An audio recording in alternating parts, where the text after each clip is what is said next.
दोस्तों, फ्रेंचाइजी के नाम पर फिल्में बना तो लेते हैं डायरेक्टर प्रोड्यूसर, लेकिन उस उम्मीदों पर खरा नहीं उतरते हैं। सिंघम अगेन के बारे में मैंने बता दिया कि वो फिल्म वैसी नहीं बन पाई जैसा रोहित शेट्टी फिल्में बनाते हैं। सर्कस जैसी फिल्म बनाई थी, वही हाल सिंघम का भी है। जबरदस्त यहाँ पर कॉमेडी ठूसी गई है, लेकिन बात मैं यहाँ पर भूल भुलैया की कर रहा हूँ। इस फिल्म की कहानी भी कुछ खास नहीं है। पहली जो भूल भुलैया पार्ट 1 पार्ट 2 आई थी ना, वो बढ़िया थी, लेकिन भूल भुलैया 3 में वो बात नहीं है। इसमें भी किरदारों को जबरन ठूसा गया है। जिन किरदारों से आप कॉमेडी करवा सकते थे, उन किरदारों से भी आप कॉमेडी नहीं करवा सके। मतलब राजपाल यादव का तो नाम भी मैं नहीं लेना चाहता है। बंदा दिवाली का विरोध कर रहा था, हालेलुया वाला बन के बैठा हुआ है, और फिर भी उससे एक्टिंग नहीं करवा सके। भाई वो उसी लायक है, उसकी औकात ही वही रह गई है, नजर से उतर चुका है वो पूरा। संजय मिश्रा से एक्टिंग करवा सकते थे, वो नहीं करवा पाए। विजय राज से एक्टिंग नहीं करवा पाए, शक्ति कपूर से नहीं करवा पाए। कार्तिक आर्यन ने थोड़ी बहुत की है, और तृप्ति डिमरी बस नाम के लिए इस फिल्म में है।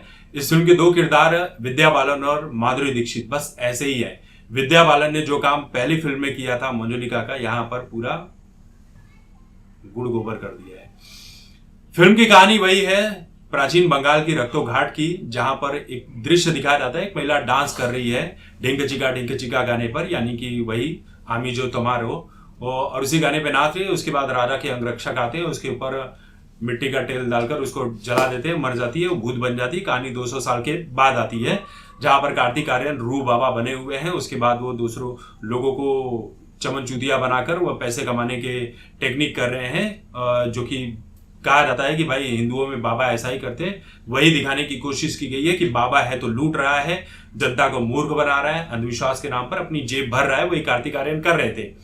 इसी बीच तृप्ति डिमरी आती है, उनको बोलती है हमारे बंगाल चलो, वहां पर एक महल है, वहां पर एक मंजुलिका नाम की चुड़ैल है जो लोगों को परेशान कर रही है। वहां रहना चाहते हैं, रह नहीं पाते हैं, तो तुम उसे हमको छुटकारा दिलाओ। छुटकारा दोगे तो तुमको मैं चॉकलेट खिलाऊंगी।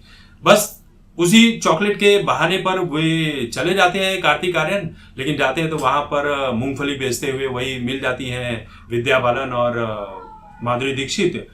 इतनी ओवर एक्टिंग, ऐसा लग रहा है कि इनका मेकअप ना भी किया जाए, ओरिजिनल ये विदाउट मेकअप जैसे अपने घरों में रहती वो दिखा दिया जाता ना, तो शायद आम जनता वैसे ही डर जाती।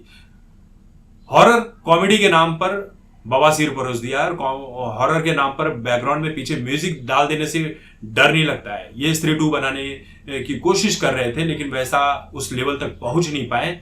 आप थिएटर में जाइए, थिएटर खाली है। ये सब झूठी खबरें हैं कि थिएटर भरे हुए हैं। सिंघम के लिए भी और भूल भुलैया के लिए भी ऐसा कुछ भी माहौल नहीं है। बाकी आगे के सैटरडे संडे का मैं नहीं बोल सकता।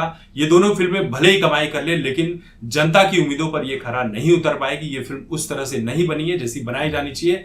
अनीस बज्मी जिस चीज के लिए जाने जाते हैं, अच्छे डायरेक्शन के लिए, वो काम भी यहाँ पर नहीं कर सके हैं। बाकी आप क्या ही बोलेंगे यार, जनता को बस बड़े फेस्टिवल के नाम पर बड़ी फिल्म रिलीज हो रही है, जनता का काट दिया गया है। क्या काट दिया गया है वो आप खुद ही